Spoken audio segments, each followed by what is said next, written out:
Hello and welcome, ladies and gentlemen, to another edition of Slo Ur Roll. I am Dominic Lorenzano alongside writer for the Yaki Way Report, Jesse Caulfield. As always, going to be quite a bit of football. Football's making a comeback here on the... yeah, it was dying in America, on the but talk it's coming show. back. No, I meant as far as topics to talk about here for this show. We'll talk a little bit how struggles for the Sox. That's going to be about it, though, for baseball. A lot of NFL talk. Celtics going into the playoffs. Listen, if you listen to our NBA opinions and it makes you change yours, then you're the idiot here, not us, because we never claim to be experts when it comes to the NBA. But I mean, listen, we won a championship last year. We're going into the playoffs here now. We just have to talk about it. And the Bruins season is ending. Stanley Cup playoffs are starting. Woo. And that's pretty much everything on board. The Nico Ima Aliava situation we will talk about, mostly just me. But with that, I will turn it over to Yaki Way Report writer to talk about those disappointing Boston Bruins. Yeah. I mean, I'll mostly talk about the front office. Yeah, figured. The guys that everyone's talking about. Mostly one man, though. Because to be honest, like, if you ask Bruins fans, what does Cam Neely do? We don't know. But I'll talk about the Don. Because the season's over, we've been calling for this man's head.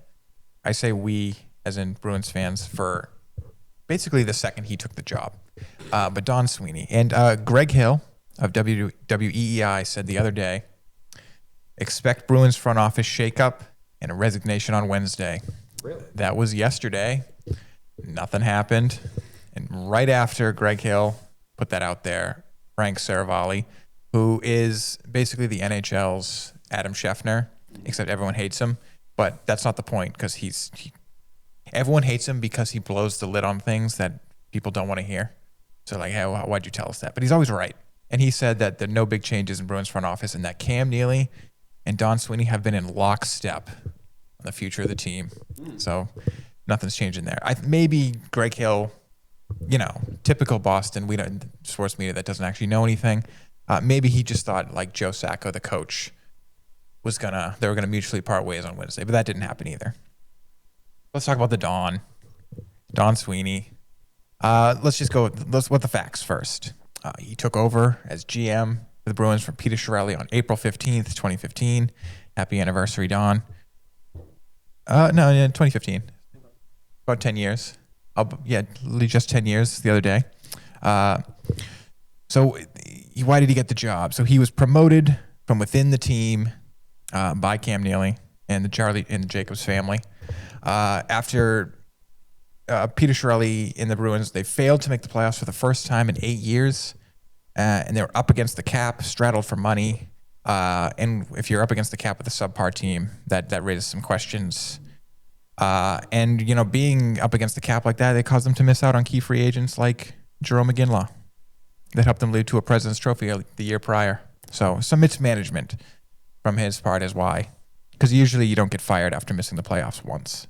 But what did Don Sweeney do? He immediately ruffled some feathers. He had the 3 straight picks incident. So he traded Dougie Hamilton to the Flames for the 15th overall pick. Milan Lucic, beloved Milan Lucic, was traded to the LA Kings for the 13th overall pick.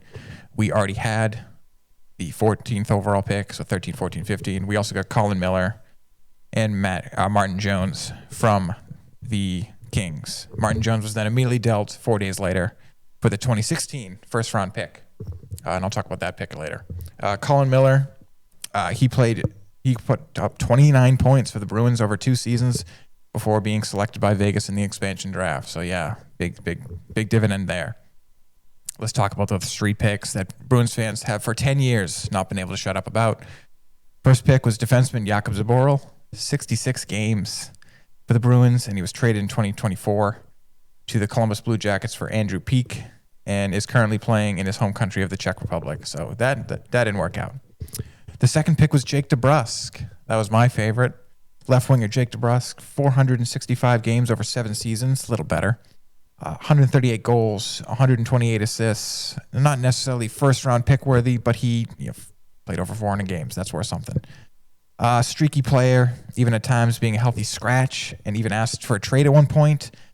But ever since he made that request, he's played his best hockey and actually even led the Vancouver Canucks this past season in goals, setting a career high in 28, although he did not set a career high in points with only 48. But the team was bad. And then the final pick was right winger Zach Senyshyn. Only 14 games for the Bruins, and eventually traded along with a fifth round pick to the Ottawa Senators for Josh Brown. Yeah, everyone remember him? I bet you don't. And Senyshyn is currently playing hockey in Europe. Good for that guy. And what made it so bad is the rest of the draft was actually very good. The 3 picks right after were Matt Barzal, Kyle Connor, and Thomas Chabot. 3 great players. Joel Erikssonek, Ilya Samsonov, Brock Besser, Travis Konechny, and Anthony Beauvillier are other great players that rounded out the first round. All came after those picks. Sebastian Aho, Rupa Hintz, and Vince Dunn came in the second round. Anthony Cirelli in the third, and Kirill Kaprizov in the fifth. Although you can't get on everyone's case because he's a stud. No one saw that one coming.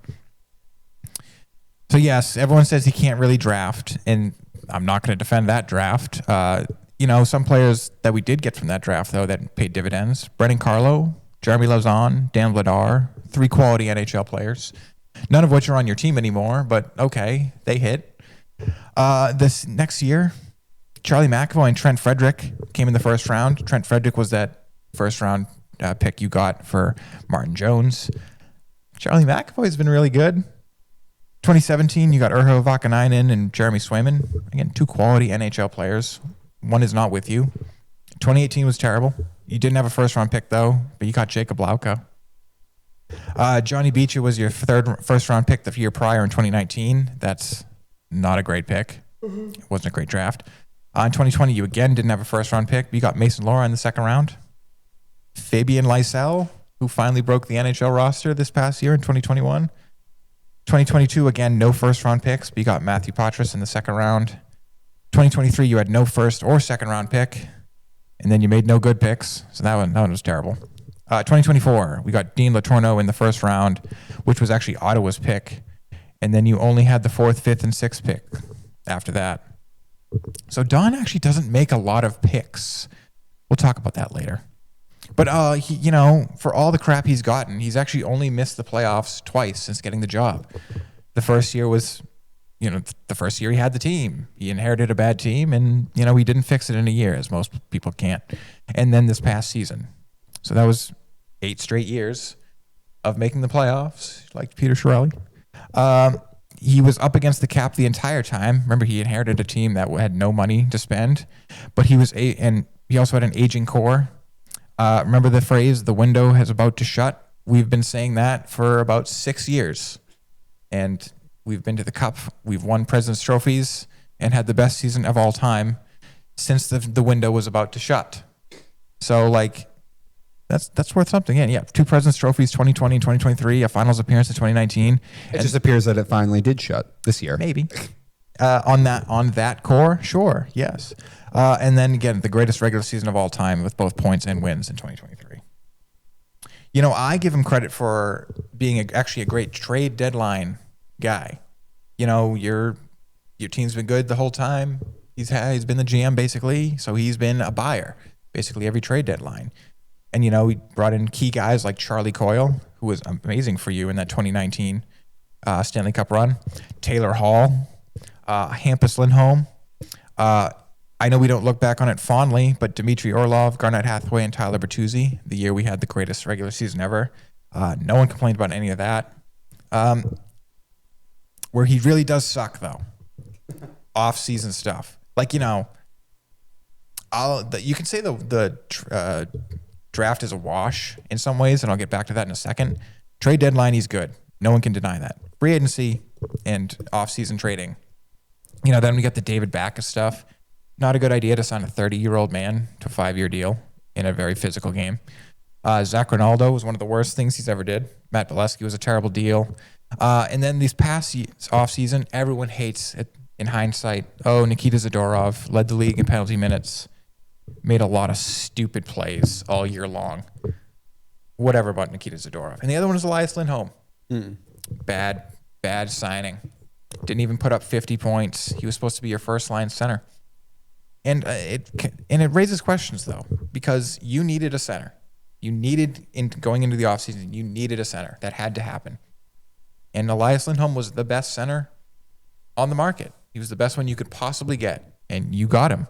And now I'm supposed to be mad at Don Sweeney for that it didn't quite work out. Now, if you look at the end of the year, he actually started to really click with David Pastrnak and tried to find his legs with this team, find how he works with the system. But again, you want me to be mad? He signed the best guy available. There was no better way he could have fixed that position. Am I supposed to be mad about that? But back to the draft for a second. When you're a good team, we watched the Patriots dynasty for 20 years. Mm-hmm. Never had a high pick, but they managed. Now, this is a different sport. I'm not going to say, you don't have to do the draft. No, the draft is very important in the NHL. But again, when you're at the top of the league every year, the picks aren't going to be that high. And when you're making trades at the deadline, you're not going to have that many picks. Mm-hmm. So again, Bruins fans, you can in hindsight say that Don Sweeney ruined it and he messed all this up and it's all his fault. But you were cheering the entire time while it was going good. Mm. But the second anything went bad, you wanted his head. And I think they should maybe move on. I'm not a fan of the boys club either. I'm saying all this. I'm not trying to give Trey what your opinion should be. But you need to ask yourself this question, Bruins fans. Because you don't like Charlie Jacobs and the Jacobs family either, the owners. Do you expect, if you were to fire Cam Neely, Don Sweeney, again, Don Sweeney was promoted to GM after the firing of Peter Chiarelli. Do you trust the Jacobs family to go into the market and find people to replace them? Because I don't. Cam Neely does everything. What does Cam Neely do? He's basically what you think the owner should be. He runs everything. He makes sure everyone's doing their job. He finds the jobs. We don't have a very hands-on owner. And give or take, he doesn't meddle in things, but he doesn't make sure things are right with the ship. So it's a give and take.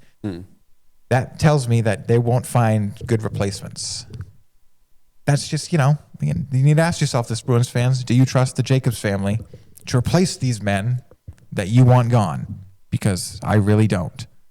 I mean, I'm not a hockey fan, but I'll be honest. The fact that we've been in the running this long, I don't understand why everybody wants him fired so bad. But again, I'm not, I'm on the outside here, so I don't know enough. But the Bruins have been good, for a long time. Yeah. And I thought a year or two ago we were all like, they're kind of aging. Like, this has got to be over soon, and yet they still got like another year or two out of it. President's Cup trophy, blah blah blah blah. So the wheels finally fell off. I feel like we should have expected the wheels were going to fall off this year. I don't understand it. I'm just throwing that out there. I got some of the picks thing early on was bad. I don't know. Is the NFL? But I never thought the hockey draft was like the NFL one, where you get guys that are supposed to be good right away. I thought it was closer to baseball than it was football. So, front of the draft, first round picks, more like football. Okay. They'll bust in the league at 18, 19, 20. Middle of the draft is a little more like baseball. Okay. It'll take them 2, 3, 4 years. And then the end of the draft is just, again, like baseball, you're kind of filling out your minor league roster. Mm-hmm. Maybe some of them will crack the league, but generally no. Okay. But sure, the first round picks, especially the front half of them, you expect those guys within a year and a half at most. But Don has not made a single one of those picks. Yeah, because you're never in position to. Yeah. Even if he kept any of them. Because you're too good. Even if he kept any of them, they never would have been that high. Yeah, I don't understand this. I really don't. But again, if some angry Bruins fan could talk to me and tell me why, and I'll listen. But I don't know. You've been pretty successful for a long time. And I'm well aware that the Jacobs family is not that involved. And I'm well aware that people don't like them. So it does make total sense, too, is if you fire them, would you trust the people running the search to bring in people who are better? Which, again, Bruins fans, you all tell me how much you hate the Jacobs family, so why would you trust them? So, yeah, that's kind of my point. He has many flaws. The off-season stuff, he hasn't been great on drafting, although there's a couple good ones, the Swayman, the McAvoy. But, yeah. He's not perfect. No, I know. And again, I'm not asking you to change your opinion, Bruins fans. All the flaws are generally valid. I think you overblow them, but they're generally valid. But we've been good for 8 straight years. We've won several President's trophies. We made a cup final. If we won that Game 7, Don Sweeney would not even get even close to half the crap he gets. Obviously, you win a cup, that makes everything feel better. But So Don Sweeney never won a cup though. No. When did the Bruins win? 11. Okay, that's Peter right. Chiarelli. Okay. And Don Sweeney was with the team. Okay. He was with the team with that, but he wasn't the GM then. I gotcha. All right. Interesting, but yeah, definitely a case of careful what you wish for, Bruins fans. Again, you've been really successful for so long, so I don't get it. Yeah. But yeah. And you know what? It sounds like you're saying the same thing as me. It could be a lot worse than competing and in the playoffs for 8 straight years. Basically what I'm saying. Or 6. At the very least, Frank Saravalli thinks that Don and Cam are in lockstep. So there's a plan. Yeah. That's something. Maybe it'll blow up in their face. Maybe it'll be worse than ever. But you know what? If people come to me and say, I have a plan, as opposed to not having a plan, fine. Yeah. No, exactly. So careful what you wish for, Bruins fans. All right. Moving on to my area of expertise and what was probably, I feel like, the biggest news story of last week. We sort of had a holdout in college football, and you knew it had to happen eventually with this NIL stuff. The Nico Ima Aliave situation. I'm sure I'm not quite saying it right, but I'm closer than most people would be. So, so for those who don't know, Nico held out of practice. He wanted more money. Now, I say Nico, I do think it's his dad and his agent, and it's put the kid in a tough spot. I know he's an adult and he can stop this at any point, but it is tough at 21, 22 years old to tell your dad to stop it. So I want to give Nico a little bit there. Still an asshole, but the bigger situation is Tennessee basically told him, all right, bud, we're done. Go pack your stuff. We're not doing this. And it's really funny, those who don't know the story. So basically, his dad and his agent were calling other colleges to try and get a deal. They called Texas, they called Oregon, and then Dan Lanning, the coach of Oregon, after when he said no, called Josh Heupel, the Tennessee coach, and told him, hey, Nico's agent is shopping around for a deal. And that's how this all came to light, and that's how Tennessee eventually told him to kick rocks. And I think this is going to blow up in Nico's face. It sort of already has. And it's an interesting scenario. Now, again, we have holdouts in the NFL all the time. But the funny thing is, in the NFL, it's understood that only elite players hold out. Like Myles Garrett's hold out. Trent Williams, who's been the best left tackle for, almost his entire career, holds out. Some random right guard who maybe is PFF ranked in the middle of the pack and starters in the league is not holding out in the NFL. And yet that's essentially what this was. Now, Nico was a highly sought after recruit out of high school, but that doesn't mean anything once you get on the field in college. You either produce or you don't. And the kid was pretty underwhelming last year. Now, Tennessee made the playoffs, and that's probably the mistake his agent and his father made was, well, you were successful. You made the playoff, so clearly we should get more money. But anyone who watched the games knew that Nico was pretty underwhelming, especially the longer the season went on. Hell, they were ranked 4th in the country, scored only 14 points against Arkansas, and on the final play of the game, Nico Alamolave ran out of bounds to end the game instead of just throwing it to the end zone. So, if you want more money, I'm going to need some more touchdown passes. Really, this is what this comes down to. And it's funny because, again, only in college this would happen at this point because it's understood in the NFL. Everyone, for the most part, is kind of replaceable in the NFL. And if you're going to hold out, you have to be an elite player because everybody else, they'll just tell them to go hit the road. But I think this is a case of, obviously, like I said, they made the playoff last year. The dad, the agent, overplayed their hand. And they looked at what they were worth coming out of high school and thought, well, we've been successful. We have a winning record and you made the playoff. So we must be just as valuable still. And that is not the case. And they looked at this wrong. Your value coming out of high school is different than when you're playing your second year at college because this is not baseball. This isn't even the NFL, where at least I expect the rookie quarterback to be bad for maybe a year and a half. Now, I expect you to be better your junior and senior year than you were your sophomore year. But the minute I give you the keys to the car to start, you're expected to be good in college. This is not baseball. We don't draft guys and expect them to not even be on the MLB roster and contributing for 3 years, and then maybe your rookie year still be not that good. Like, you are expected to be good right away in college. You'll redshirt maybe a freshman year, but the minute you're given that starting job, you should be good. Nico was not very good this year.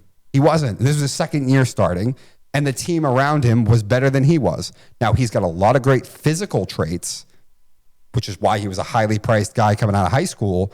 But again, the agent and the dad just completely screwed the pooch on this one. I love that saying. It's so stupid. They really messed up on this one. And I don't listen. Bill Belichick's already said no. Tulane's already said no. Dan Lanning said no and then told Josh Heupel. Everyone's saying this is like the crashing wave moment in the college where the coaches and the programs are like pushing back. I'm not going to go that far. I just think Nico has overplayed his hand and he's not that good. And the other thing is Tennessee fought for Nico because the NCAA was going to come down on him during his recruiting process, saying that Nico and his team violated some rules, and Tennessee went to bat for them. And so for it to turn out the way it did, I mean, pretty terrible situation for him. And the other thing is, even if he wasn't that successful next year, I feel like he still would have been a somewhat highly drafted kid in the NFL, and then you wouldn't have had to worry about an extra $1 million or $2 million because you'd be in the NFL and probably set for life. But now, with the way this went down, you don't think that even if he had a good year wherever he goes next year, you don't think this is going to be a major red flag for teams when it comes to the NFL draft? Like, I think they really screwed him over. And it's tough on Nico because, again, your dad and your agent got you a $2 million deal coming out of high school, so it's hard to not trust them here. But they severely overplayed their hand. The NIL and its consequences have been a disaster for the human race. Because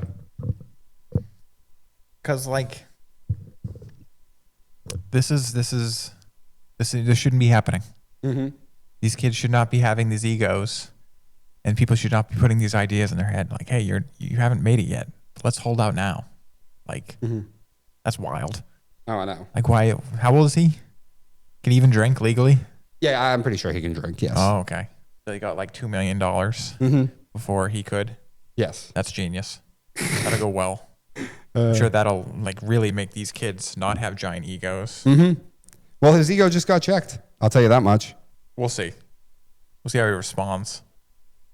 Oh, actually, he cannot. He is 20 years old. Oh, all right. Still. But yeah, like, who thought this was a good idea?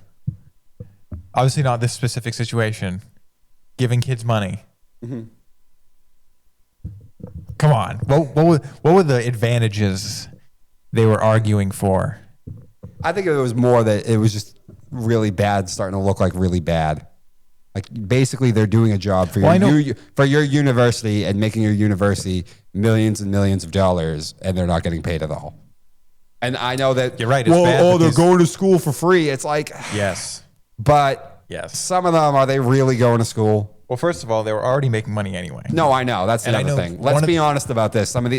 Most of these guys, particularly any elite starter within the Power 5 conference, was getting paid already. Now, not as paid as much as they are now, but they were getting paid. Which, like, I know one of the arguments was, well, they're getting paid anyway. Let's just make it so they won't get in trouble if they get caught. Which, like, okay. But, like, let's not then have all these other things. Like, we got to give them millions of dollars. Like, no. Well, the problem is that NIL was supposed to be name, image, likeness.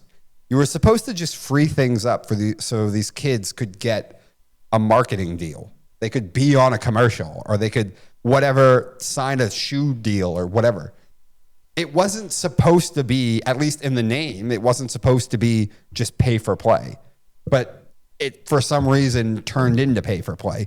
They decided to go down this route of paying people, but never went through the whole process of how they were going to police it. They kind of just decided, all right, we're getting too much pressure. The optics are too awful. Let's just do it now. And no one at the NCAA thought about parameters to put in place. I would have zero issue if it truly was name, image, likeness. I always thought it was dumb that these kids could be on national television playing, putting their bodies on the line, not getting paid, and then they could sign an autograph off the field and get paid for it and then would get in trouble. To me, that was always ridiculous. That's what this was supposed to be. Why it turned into just paying a collective people for the college getting together and deciding we're going to just bid for players to play, not give them a marketing contract or anything. Yeah. I don't understand why that happened. And Kirk Herbstreit went on a long rant about this with this situation either a day or two ago. But the problem is now, I mean, we can all sit here and bitch and cry and complain, but like the cat's out of the bag now. It's not going back in. It can always go back in if things get bad enough. I don't think the NCAA has the power to do that anymore. I think the colleges would just privatize the football and you would basically just be a mini NFL. I mean, Again, the cat's out of the bag now. The problem was you needed to do the due diligence before you opened this can of worms, which again, always should have been opened. It was always dumb to me that you couldn't get an ad and get paid for it, that you could sign an autograph for not like a kid, but like for a business for a session an autograph, and not get paid. Yeah. And, well, you would get paid and then you would get in trouble and suspended for that. That's ridiculous. I'm okay with that stuff. Like, all right, because like, yeah, like, oh, hey, come down to our card shop. We'll pay you for a couple hours and you'll sign some autographs. Yeah. And generally those are not, bank account, like breaking deals or anything like that. It's not huge money, especially if it's all local stuff. Like, hey, you're really famous here in Gainesville. Like, come down to our shop. We'll pay you to show up. That stuff's, I guess, fine. And even like, okay, you're a famous athlete in college and Nike calls. We want to sponsor you. I guess. I think Nike should be smart enough, give those kids a lot less money. Be like, you're just a kid. You're not even actually made it yet. I think there maybe should be other rules like freshmen cannot. Like freshmen can't get paid. Something like that. Or it can only be a certain amount. This is banned. That's okay. Stuff, I'm not into policing the money on amounts. I'm just into the money can't come from the school or a booster who's simply paying you to go put on the pads and cleats ridiculous. And play. And it's like, all right. If a car dealership, if Nike wants to give you money to be on a commercial or come down to their shop in local Gainesville or something, that's what this should all be. I mean, I think college football is actually going to die soon. It's definitely not. It's growing. By soon, I mean within the next 2 decades. And like, that's a different discussion. I'll say why one day. But like, I think this, like, you can't survive just based on just the culture of it. Like all the, who's the most avid fans of colleges and college football? Southern. Boomers and Gen X. They're all going to die soon. Yeah. Millennials and Gen Z do not care about college football. I mean, they do when they're there, then they leave and they don't give a damn. Yeah, I disagree. I think it's because you live in Massachusetts. But I know the older people are more fans of it. But when you go down there, it's a pretty big deal, especially to these places that don't have pro teams. But I get you. But we're going off the topic here. This is about the Nico situation. But like I said, Tulane's already said no. Bill said no thanks. Dan Lanning said no thanks. He'll play somewhere, but I don't think he's going to get the deal that he thinks he's going to get. Also, he cannot transfer within the SEC. The SEC did at least get ahead of this and make a rule that you're allowed to transfer in the first. I think you're allowed one transfer, and there's 2 different periods that you can transfer portal. The second one, which is way after the season is over, and we're starting to prep for the next season, you can't transfer and then go somewhere within the SEC. So the SEC has put some guidelines here into the transfer portal stuff. So Nico can't go to the SEC. I don't know where he's going to go. I kind of assumed it could be USC, but if Texas said no and Tulane said no and Oregon said no, I don't have confirmation that he talked to USC yet, but he's from Southern California. So I would think he had talked to Southern California by now. But I can't confirm that. Everything else I've said, I can confirm. The minute this situation happened, I've been making calls the last couple of days. That's how I know the full story. And I have been told for sure. Tulane said no. Belichick said no. And Oregon said no. Oh, and I'm sorry, Memphis said no as well. Said not interested. I think the transfer portal also got ruined. I don't mind the transfer portal because I get it. Kids just jump ship. You need a chance to play. Be smart where you sign up for. I mean, Kyle McCord got to Kyle McCord. Everyone blamed him for the loss to Michigan, not this year, last year. And then they were like, yeah, you're not going to be the starter here. Like, that's not fair to a kid. He has a chance to make the NFL. So he goes to Syracuse. He's had a fantastic season. And now he's probably going to be the fourth quarterback taken in this draft. Like, you need kids need a chance to play. I have no problem with the transfer portal. Now, maybe there should be some guidelines. Maybe you shouldn't be able to do it in the middle of the season. That always ticks me off. But yeah, that's pretty insane. Yeah, but you need a chance to play. Be smarter. Work harder. Tom Brady didn't really get a chance to play. I know he didn't. He eventually did. Kind of. But, I mean, what if you just got a generational talent that comes to your school? Not enough where anyone There's nothing you can do about that. Doesn't mean you can't play somewhere else and then have a long, productive career in the NFL. If you're good enough, they'll find you. Hey, Joe Burrow. Joe Burrow was not going to play at Ohio State. They got Justin Fields and they viewed him as a whatever talent. Transcendent talent. Okay, yeah. And Joe Burrow wasn't going to get to play. They're dumb. I mean, it was pretty successful, him at Ohio State. But Joe Burrow couldn't predict that Joe Burrow would go to LSU and get Jamar Chase. Maybe they would have won something and maybe actually beat Michigan if they were like, let's go Joe Burrow. Oh, they were beating Michigan when Justin Fields was there. Were they? Yes. Okay. It was after he left they started losing. Okay. Once Jim had finally been there for, 4 years at least to get the thing going.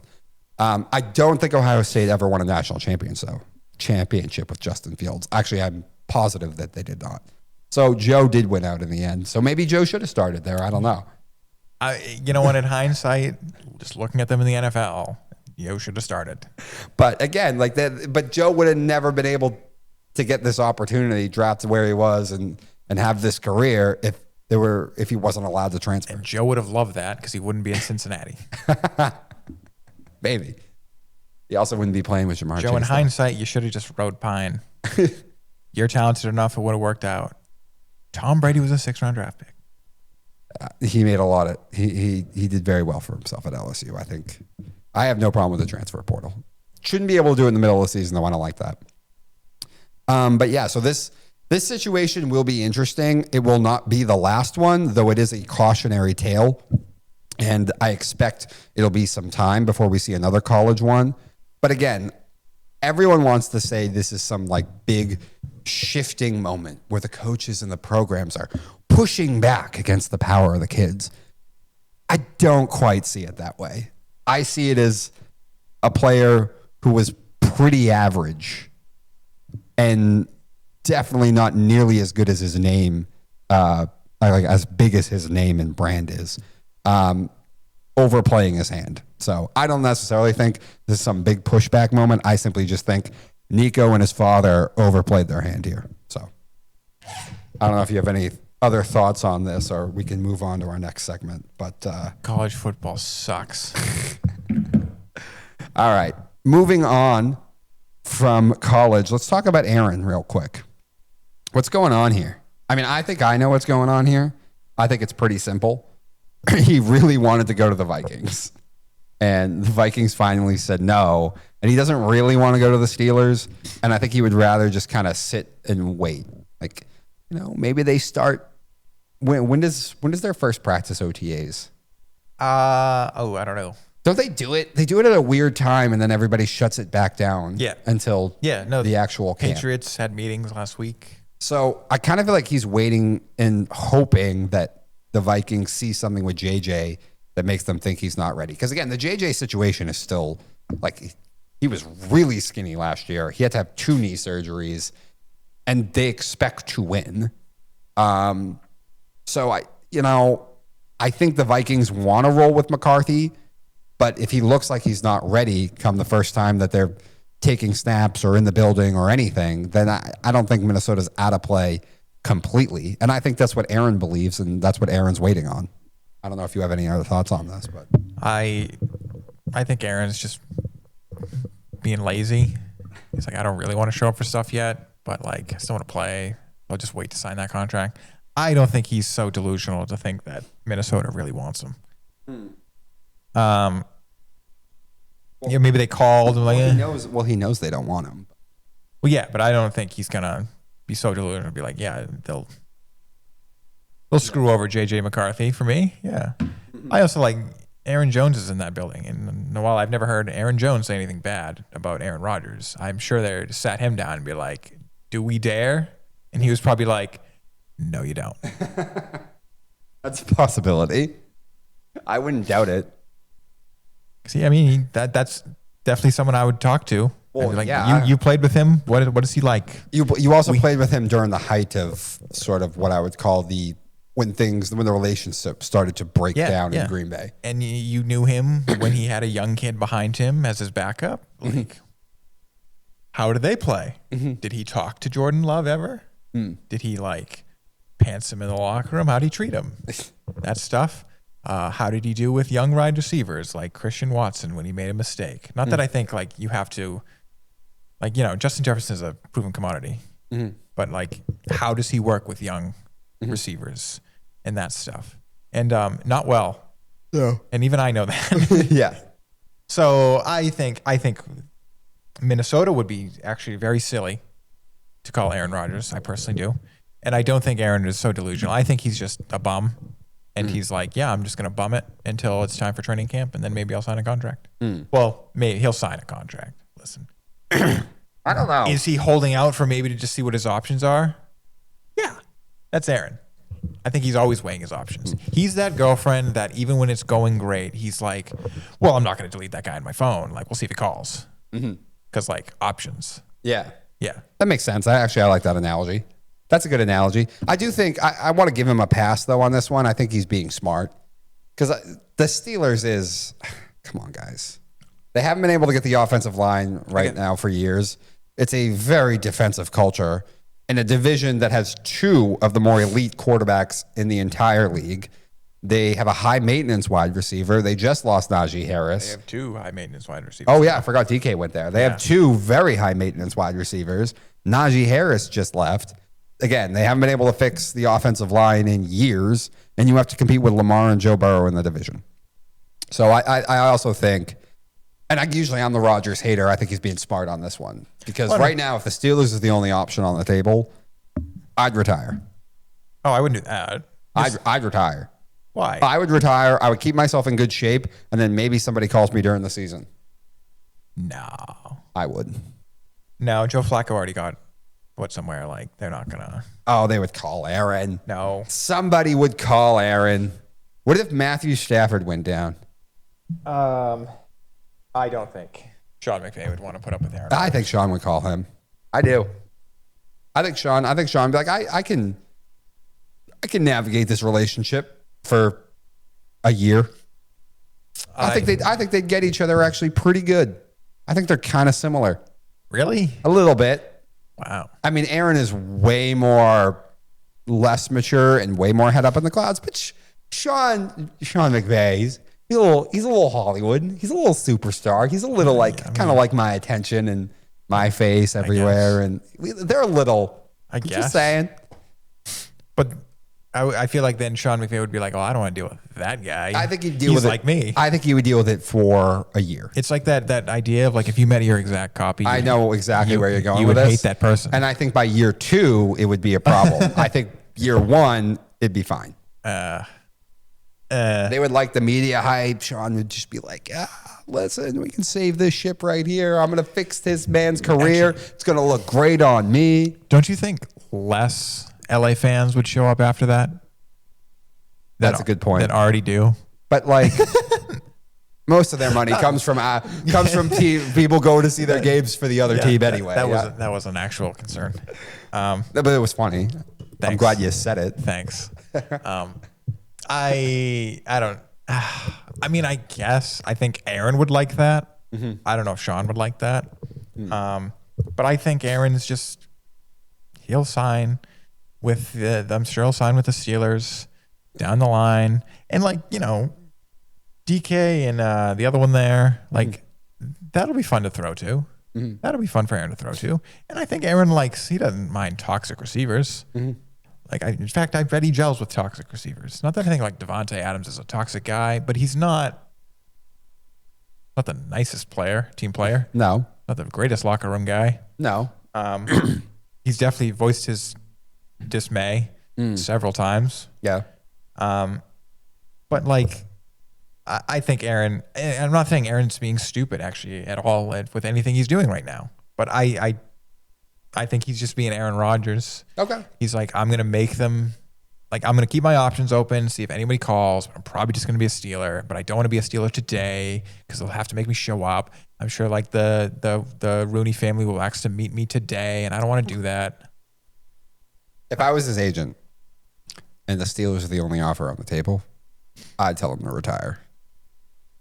That doesn't make sense from the agent's I'd tell him retire. I'd say retire. Keep yourself in shape. Don't retire. Someone's going to call you during the season. It's going to happen. You could just say, I'm passing on that one, but I'm still available. Well, if you say, I'm sorry, you're right. You don't have to say, I'm retired. Yes. You could just then say no to then some teams will be like, well, he's retired. I'm not calling. Yeah. Well, they all get calls. They might. They all get calls. Some might be like, well, Aaron doesn't want to play anymore. Yeah. So I'm not going to try to talk him out of it. Aaron's weird. Matt Ryan, after a season where he was cooked with Indianapolis, still got a call the next year during the season because someone got hurt. But Matt Ryan. And Matt Ryan was up in a booth. Matt Ryan is a great guy. That's true. Team player. I know. Beloved. I know. No one dislikes Matt Ryan. But, Aaron's a significantly better player than Matt Ryan was at that age. I'll tell you that much. Listen, Aaron was not the whole problem with the Jets. He was mostly the problem before the game started. But halfway through the season, he was not the problem anymore. The roster was the problem, which was partly Aaron's fault. But Aaron's play on the field was not the problem. Yeah. Just the other stuff was the problem. I mean, but again, the Jets as an organization allowed that to happen and exacerbated his problems. It really was the worst mixing of you ever had that? It couldn't have worked. You ever see two people get together that you're close with? Maybe they're both in your friend group, or at least on the periphery of it. One of them is, and you just know. Yeah. You're like, that is the worst mix. Yeah. You two will bring out the very worst in each other. Yeah. That was the Jets and Aaron. Yeah, I never thought that was ever going to work. No, I didn't either. All right, with that, we're going to take a quick break. I'll come back. We'll talk Tanner Houck, and we'll talk some playoffs, NHL, and NBA. So stick with us, guys. And we are back at Slo Ur Roll, moving on to some baseball talk. We talked last week, some things were, freaking out about, not freaking about. Most of us were not freaking out about anything because we know this is a long season. Be patient on the Sox. There is one thing, though, that I am heavily, heavily concerned about, and that is Tanner Houck. Now, he got drummed the other night by the Rays. Let me look again.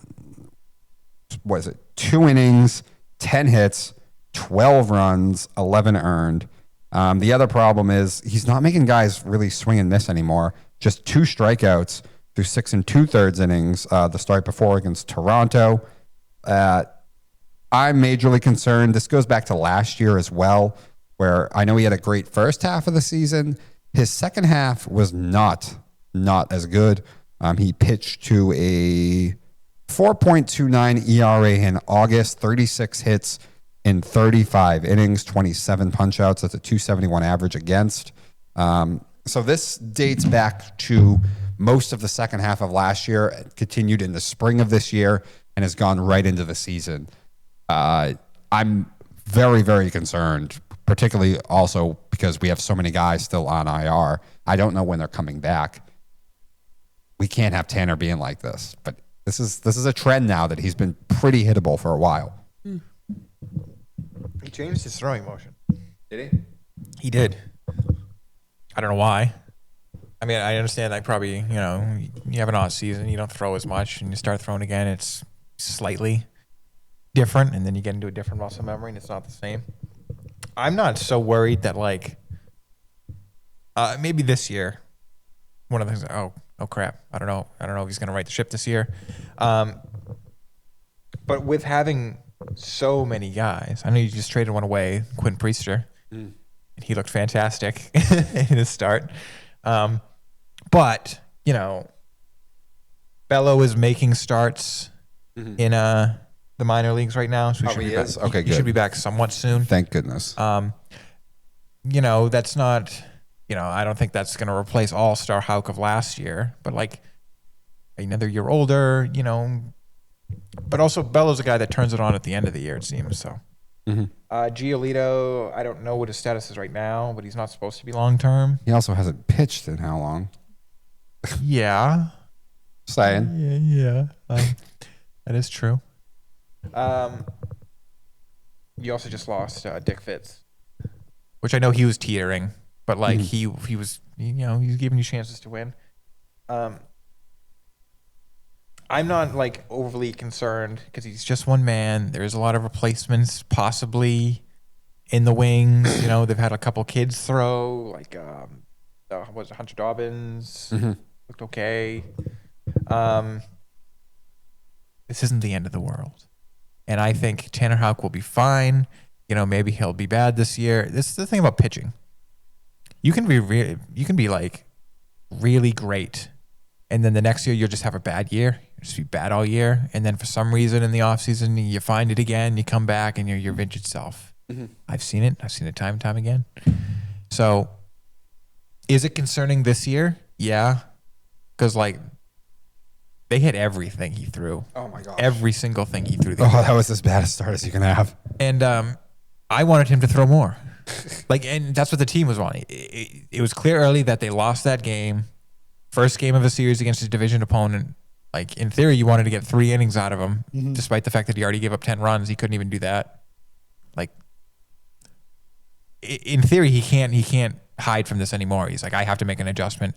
I'm going to go to the pitching coach and be like, well, what are you seeing? And then I can compare last year. Like, well, your arm angle was this. Like, your setup was this. Like, it's different this year. Like, you want to try to put it back. What are you thinking? Where are you uncomfortable? Because you're clearly uncomfortable. I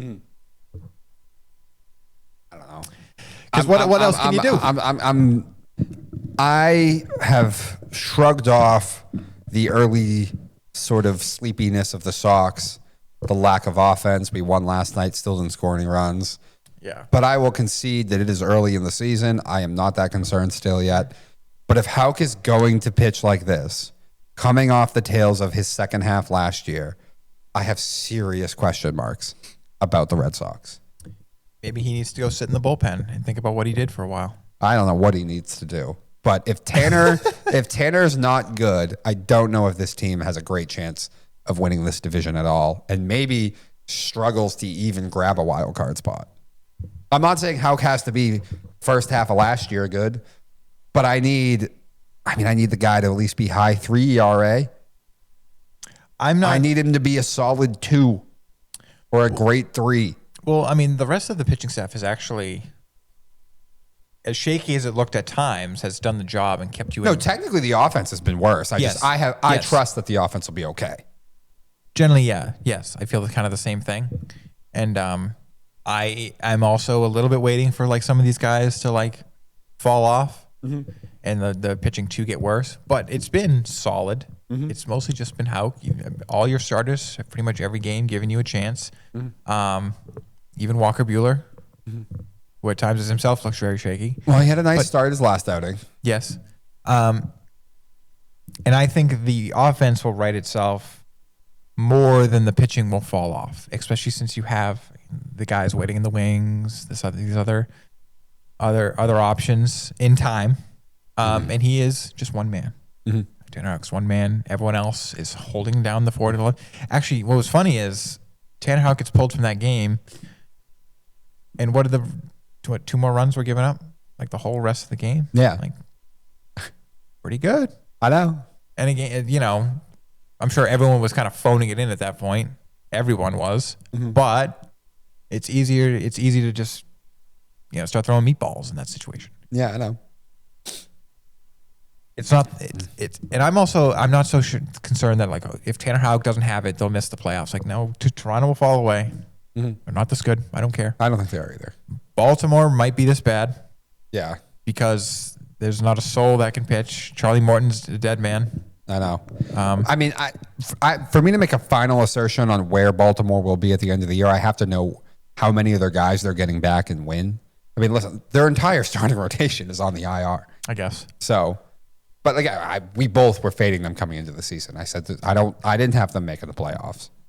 I had them as like a wild card still. Okay, but also like you still won that series. I know you won the series. I know we're like that. Everyone we probably lost. I know we lost the run differential of that series, but that's technically not what matters. No, I know.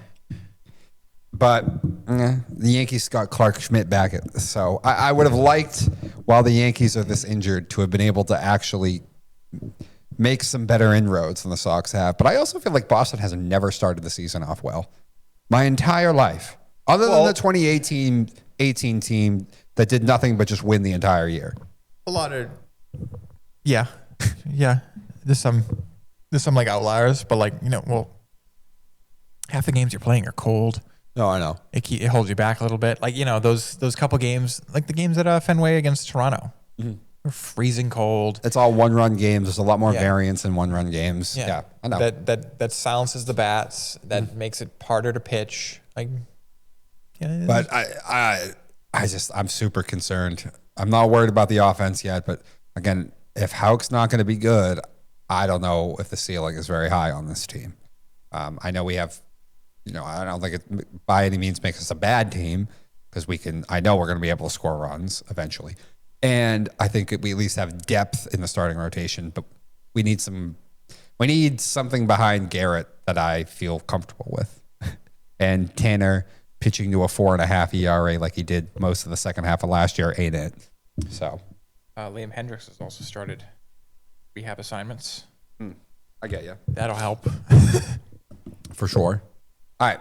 With that, the other Boston team going into the playoffs. We don't talk much NBA, but it's playoff time. We have to at least touch on this. Now, the Celtics finished the year in second place in the East, only 3 games behind the Cavs, which I'll be honest with you, kind of surprised me because usually an NBA team, after they win a championship, especially when they've been on the precipice of that for a while, is just not nearly as good in the regular season. Now, usually they'll still finish in the top 3, but, you can tell they're mailing it in. And I thought at times you could definitely tell the Celtics this year were mailing it in for a couple of games. But they finished only 3 behind Cleveland. And I think head-to-head, I think they beat the Cavs a lot whenever they played them.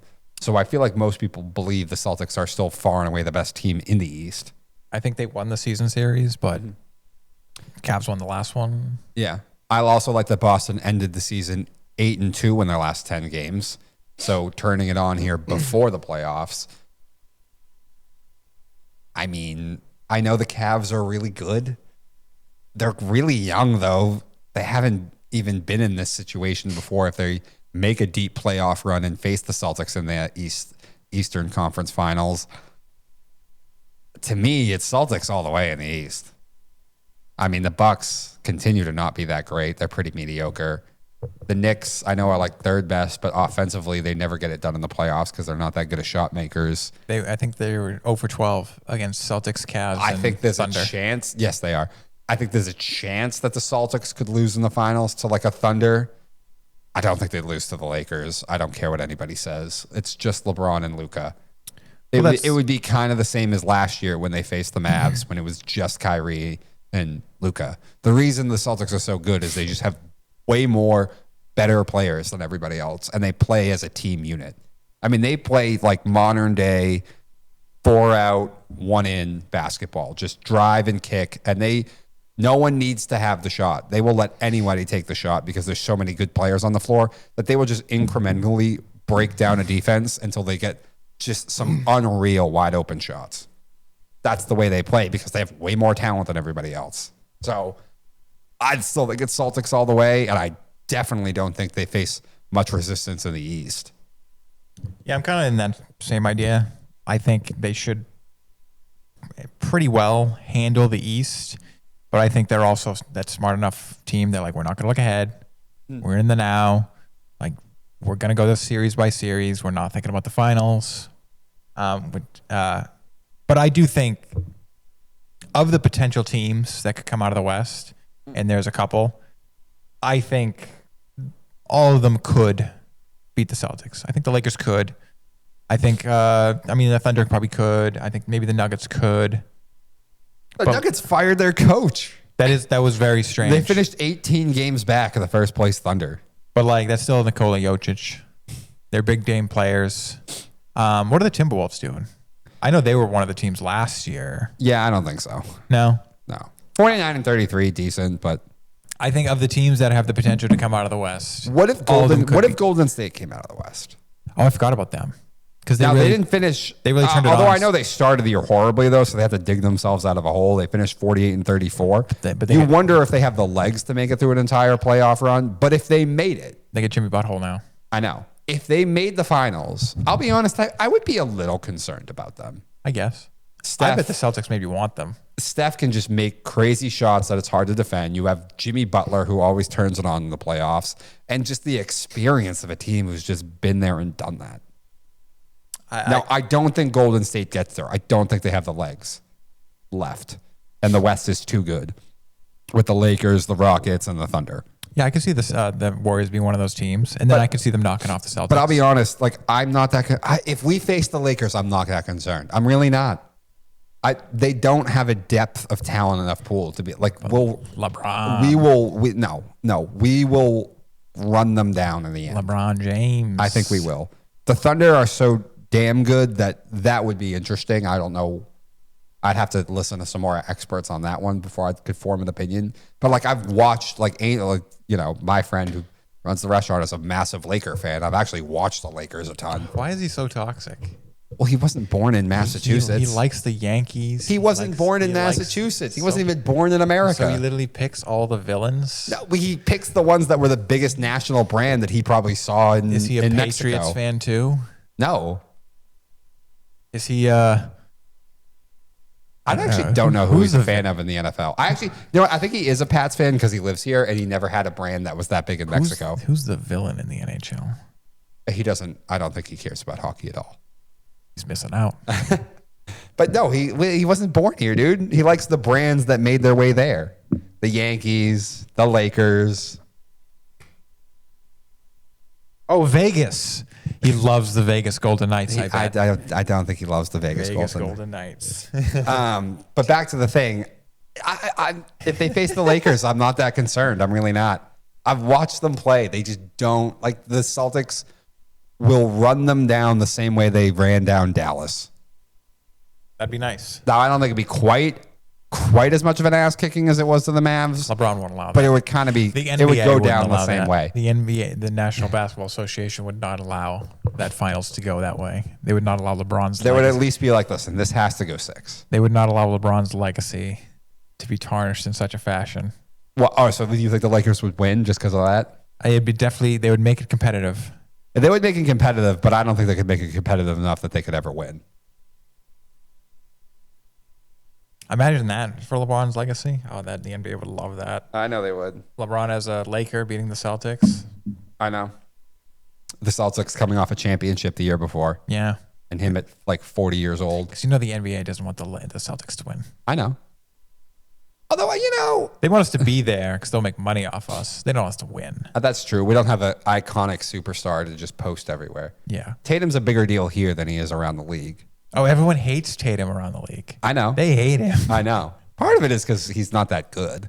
I mean, he's great, but he's not these other guys that won championships. You couldn't see Tatum carrying a team. Sure. To the finals. I guess. But he's also just he's just a guy. No, I know. He's not. He's just toxic. Yeah. He's not all be about me all the time, a ball hog. He's not a big personality. No, he's not. He's not at all. But yeah, I think the Celtics, I think we're repeating. Unless we play the Thunder, I have to wait and see. I think this is repeat time. Which happens a lot in the NBA. How many times has a team won back-to-back?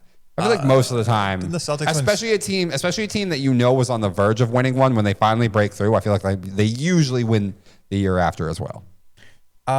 Didn't the Celtics win 6 straight at one point? Yes. Let's do that again. I don't think we can do that. We can do that. That's a lot. We can do that. You can't keep all these guys. Porzingis would definitely die. Porzingis might be dead by next year. You replace him. Good luck with that. Bring Marcus Smart back. Don't. Please don't. Maybe we can collude with the league. Oh, we'll get a Luka Just like Doncic. the Lakers did. Yeah, we'll get Luka Doncic Yeah. of some But- sort.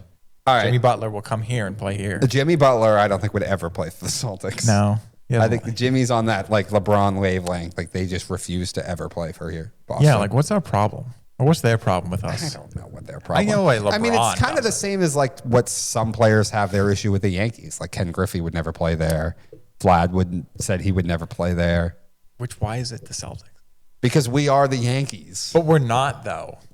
Like we're not like that villain about it. We don't like just buy all the best players. You see, you say that, but if you polled NBA fans, they all hate the Celtics the most, more than the Lakers. But it's not. It's also, this is basketball. It's kind of the opposite. So You're right. if you're less toxic, yeah. you get hated exactly. more. We're not the But Yankees. this is the NBA. This is elephant world. Everything's upside down in the NBA. No, that's They want you to be more toxic. But yeah, that's what I'm saying. We're not anything really actually like the Yankees, other than we have the most championships in the league. I know. But again, upside down world when it comes to basketball, professional basketball. Yeah.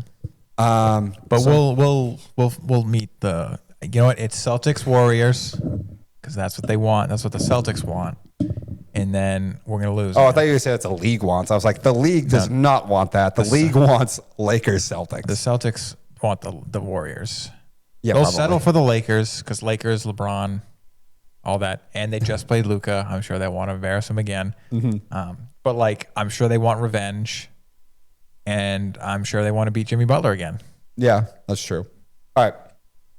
Moving on, Jesse, it's your time. The playoffs that matter.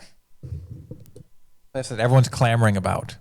I'm going to make my picks. They again. certainly matter more in the early rounds than the NBA does. I'll tell you that much. My picks again. I don't get why anyone cares to watch the first round of the NBA playoffs. No. And then they made a second first round for the NBA playoffs. There's now 2 first rounds in the NBA playoffs. That doesn't make sense.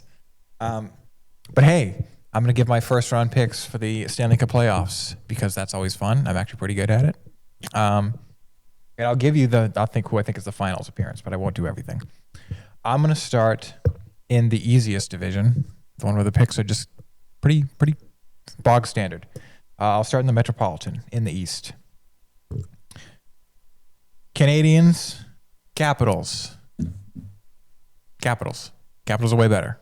Canadians are, they're an upstart team. Didn't the Canadians make the finals last year? No. Oh, that was the other No. Canucks? No, they weren't in the playoffs last year. Who was the Canadian team that made it? The Oilers. Oh, that's the right. Edmonton Oilers. I forgot they existed. They're in the playoffs, bro. We're gonna talk about them in a little bit. But Canadians, they're upstart. They're young. They're surprised people this year, and that's great. They're ahead of schedule. Nick Suzuki looks great. Cole Caulfield looks great. Lane Hudson is a stud. They just brought in Ivan Demidov. He looks fantastic, and they'll be great in 2 to 3 years. But they're gonna get absolutely bulldozed by the Washington Capitals. That's just how it is. The other one, Carolina Hurricanes, New Jersey Devils. This could have been a good series maybe 2 months ago, but the New Jersey Devils are dead. Their coffin was nailed shut when Jack Hughes' season ended. So the Carolina Hurricanes have a free walk through the first round. So it'll be Capitals, Hurricanes in the second round. Those are just like actual very easy bets. Those ones are very obvious to me. In the Atlantic Division, the Toronto Maple Leafs and the Ottawa Senators. It's always tragic when 2 Canadian teams face each other because that just guarantees that one will make it to the next round. But at least it's the first round. And it's going to happen, people. The Toronto Maple Leafs are going to win this series. Wow. Very similar to the Canadians. Well, that's because they're not playing the. Yeah. And they're just not playing a team. They're just the better team. Senators are not ready yet, like the Canadians. A little surprising that they're here. Their best player is Brady Tkachuk, and he's great, but their real best player is their goalie, Linus Ullmark. And maybe he'll carry them a little bit, but I don't think he's going to win a 7-game series because the thing that was holding Toronto back the entire time was they didn't have a goalie. They actually have one this year in Stellaires. So they'll win a series. Okay. That's as far as it's going to go, though. And then we can talk about them losing in 2 weeks. And then finally, we have the Battle of Florida again. Tampa Bay Lightning, Florida Panthers. This one's tough.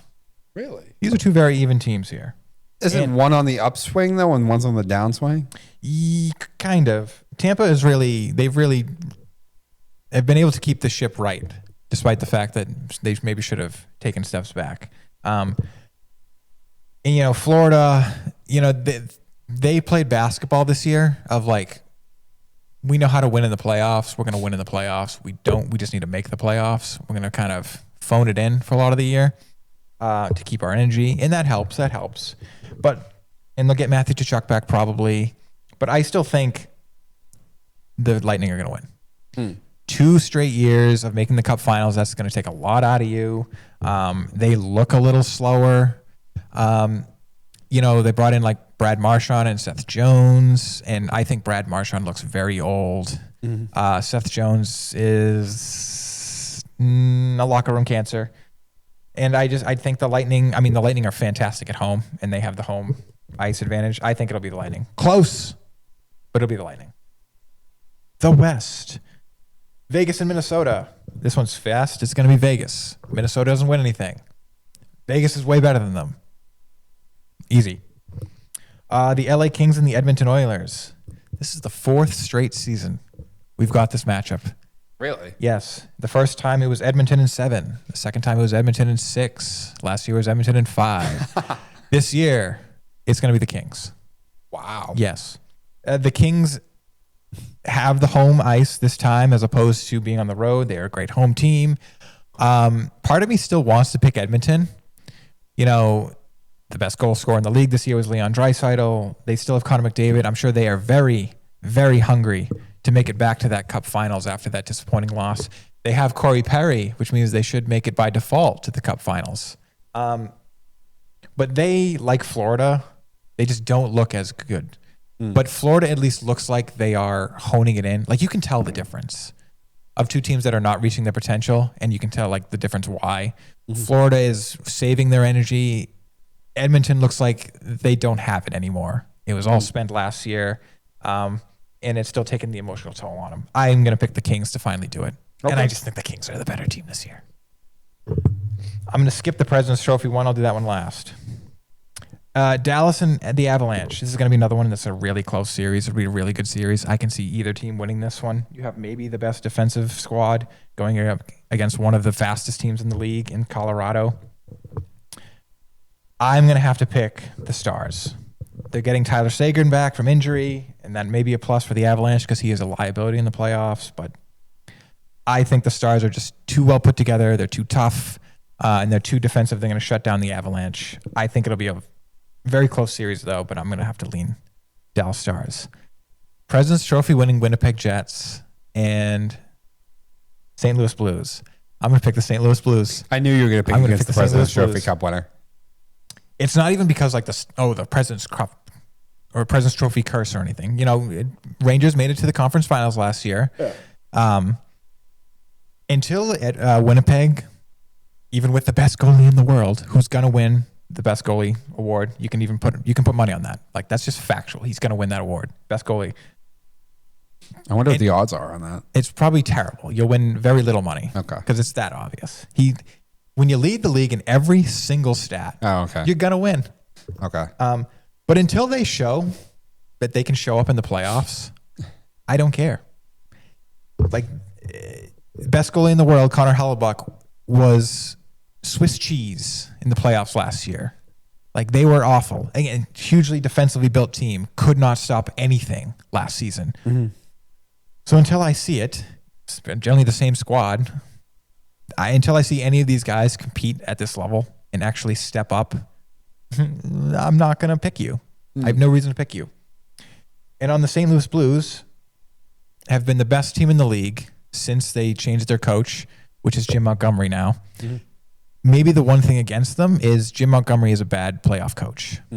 Maybe he's learned something or two from being with the Bruins. But like, I just think the St. Louis Blues, who also, maybe peaked too soon. They won 10 straight, and then now they've lost a couple. Who cares? The last couple games of the season. I'm picking St. Louis. Okay. St. Louis Blues. So just go over them again real quick. I'm picking St. Louis, Dallas, Vegas, LA, Toronto, sadly, Tampa, Washington, and Carolina. And the finals matchup will be the Washington Capitals. Okay. And probably, Ovechkin. yes, the Vegas Golden Knights, which is a rematch from 2016. Okay. Capitals won, right? Yes. Capitals. And I didn't know if the Capitals had the Capitals lost the finals with Ovechkin before they had won one, or they had never made it. They never made it. Okay. Interesting though. Interesting. You're picking against your Florida Panthers. That's the shocker.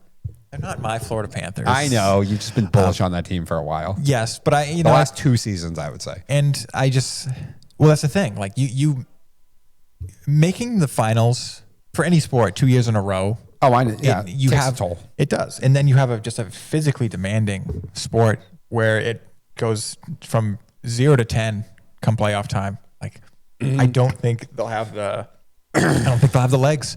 Yeah. To go deep. All right. Quickly, I want to talk some way too early 2 teams that I already have circled and I've already bet because I think the number could change, particularly with the first one, the over that I'm going to talk about. But some way too early over-unders, 2 teams. Let's start with the first one. The Tennessee Titans. Now, they're going to have the first overall pick. They're going to pick Cam Ward. That seems pretty obvious at that point. And I am not a huge Cam Ward fan. I think his style was a little backyard football for me. I don't know if it's going to work in the NFL. But their win total right now is 5.5. Now, it is heavily juiced on the over now because people have already started hitting this. But I definitely think you hit this now. Tennessee's going over 5.5. Listen, Will Levis was so bad last year that he just gave away games hand over fist. I don't think Brian Callahan's a bad coach. Levis simply, you could argue, Will Levis gave away 3 wins. It was that bad. The division is awful. Like, is it inconceivable that they could literally split with everyone in the division? Inconceivable. The Colts, no idea what they're doing at quarterback. The Jags, coming off a disaster season, fired the head coach, historically awful franchise. And the Texans, while they're way better than they have been historically, they were not some world beater last year. We thought they were pretty disappointing, actually. Now, if they swept Tennessee, it wouldn't shock me. There is no chance the Colts and the Jags are sweeping the series over the Titans. I highly doubt that. The defense was actually pretty good last year. I think the coach is good. Will simply just gave away games last year. And it's hard, even though I don't like Cam Ward, he's not going to be as bad as Levis was. Almost no one was as bad as Will Levis was, except maybe Mac Jones last season in New England. So Tennessee over 5.5 for sure. Hit that now. The second one sits at 8.5. I think this team actually has a chance to be one of the worst teams in the league, and that's the Miami Dolphins. It just seems like the Mike McDaniel offense has run its course. They're not tricking anybody anymore. Does Tyreek Hill even want to be there? Tua's health. They lopped off pieces off the offensive line and defense last season. They have not really replaced them. They're up against the cap. They don't have a million draft picks. There's nothing in this draft that's transcendent talent looked at that Miami could ever get to fix any side of the ball. O-line issues, defensive line issues. The running backs are going to be a year older as well. And Achane, I believe, got hurt last year too. He has a long injury history. Does Tyreek want to be there? I think this team could be really bad, particularly because I think the Pats will be significantly better than they were last year and the year before. And you still have the Bills in that division. Now, the Jets are awful, so they could probably split with the Jets. But I think the Dolphins are going to be really damn bad. Like, I think this could be a 6-win, 5-win team. I think it might be a disaster. The end of Mike McDaniels.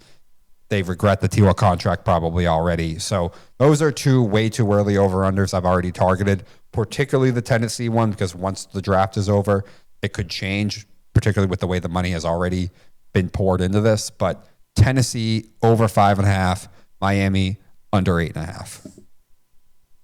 I don't know if you have any thoughts. I put $5 on the Cam or the Tennessee one. Oh, did you? Is it still 5.5 though? Yeah. Okay. What is it? Minus 140 though? Because usually these all start almost the same. Maybe you'll have one that's minus 120, one that's minus 110. Minus 150. Yeah, see, like it has been heavily juiced now the last couple of weeks with people betting the over on the Tennessee one. It'll go to 6.5 by the time the draft, or maybe after the draft. It's going to go to 6.5 at some point. But I don't know. Do you have any thoughts on either one? Clearly, you agree with the Tennessee one. Yeah, I also did an 8-pick parlay of all my picks. $5, $510. Oh yeah. What, your picks for baseball for the day? No, for Oh, the NFL. the NHL. All those 8 picks I just did. That's wild. But you're right. I should do a parlay for the MLB games today. You shouldn't. Very good. Very smart. All right. Anyway, so with that, quickly, Darwin Award. It's pretty obvious. I didn't even put it in the thing. I don't even know. We started the show off with it. You didn't. I did. Oh, John Sweeney. No. Drum roll, please. This week's Darwin Award winner is Nico Ima-Aleave. For everything we talked about. You got way too greedy. You pushed the envelope. And Tennessee basically told you to go kick rocks. They're not interested. Belichick said no. Tulane and Memphis said no. Oregon not only said no, their coach then went and called your coach and told him what was going on and brought this all to light and got you kicked out of Tennessee. So congratulations to Nico, his team, his dad, and his agent for being the first college holdout and failing in drastic fashion. And again, guys, the NFL, only elite players hold out. The fact that they thought that Nico could do that was insane to me. A guy who was already making $2 million was overpaid. But congratulations to Nico and his team, this week's Darwin Award winner. That has been it for Slow Your Roll. Have a great rest of your week, ladies and gentlemen. Go Celtics, and watch the NHL playoffs. I'll see how your picks age, Jesse.